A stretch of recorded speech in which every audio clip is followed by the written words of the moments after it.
Iran, America Iran is a disgrace. और Israel. We targeted Iran's main enrichment facility. आखिर इन सब की लड़ाई है किस बात? Israel launched multiple strikes on Iran. दुनिया में 57 इस्लामिक कंट्रीज हैं, लेकिन क्या वजह है कि अमेरिका और इजराइल इन सब को छोड़कर एक ही कंट्री ईरान के पीछे पड़ा है? ईरान और अमेरिका की इस जंग को पूरा समझने के लिए हमें पीछे जाना होगा, all the way to world war 2।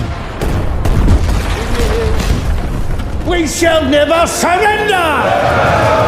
World war 2 में दुनिया की हर कंट्री के पास सिर्फ दो ऑप्शंस थे कि या तो वो ब्रिटिश एम्पायर का साथ दे और या हिटलर का, dass ich nicht in diesen Jahren für dich eingesetzt habe. जिसमें दुनिया के ज्यादातर कंट्रीज ने ब्रिटिश एम्पायर का साथ दिया।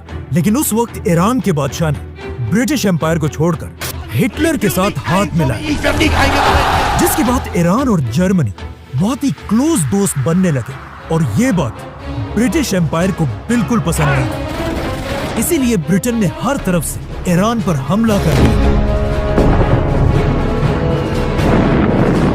और बहुत तेजी से पूरा ईरान फतह करने लगे। ये देखकर ईरान के बादशाह ने कुछ ही दिनों में ब्रिटिश एम्पायर के सामने सरेंडर कर दिया और उनसे अपनी बादशाहत बचाने की भीख मांगने लगा, जिस पर ब्रिटिश एम्पायर ने कहा ठीक है, लेकिन हमारी एक शर्त है, तुम्हें ईरान के तख्त से हटना होगा और अपने 22 साल के जवान बेटे को ईरान का नया बादशाह बनाना होगा, क्योंकि उसका ये बेटा रजा शाह पहलवी ब्रिटिश एम्पायर का एक वफादार पपेट था। ईरान का ये नया बादशाह अंग्रेजों से बहुत ज्यादा इंस्पायर था।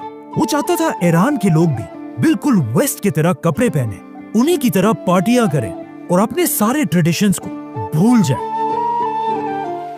इसीलिए वो पहले दिन से ये कोशिश कर रहा था कि किसी तरह इस्लाम को ईरान के लोगों से दूर कर दिया जाए, जिसकी वजह से उसने ईरान में हिजाब पहनने पर पाबंदी लगाई, बहुत सारे मदरसों और मस्जिदों को बंद कर दिया और ईरान के बड़े बड़े इस्लामिक स्कॉलर्स को गिरफ्तार करने लगा और इनकी जगह म्यूजिक, पार्टीज और शराब को पूरे ईरान में फैलाने लगा।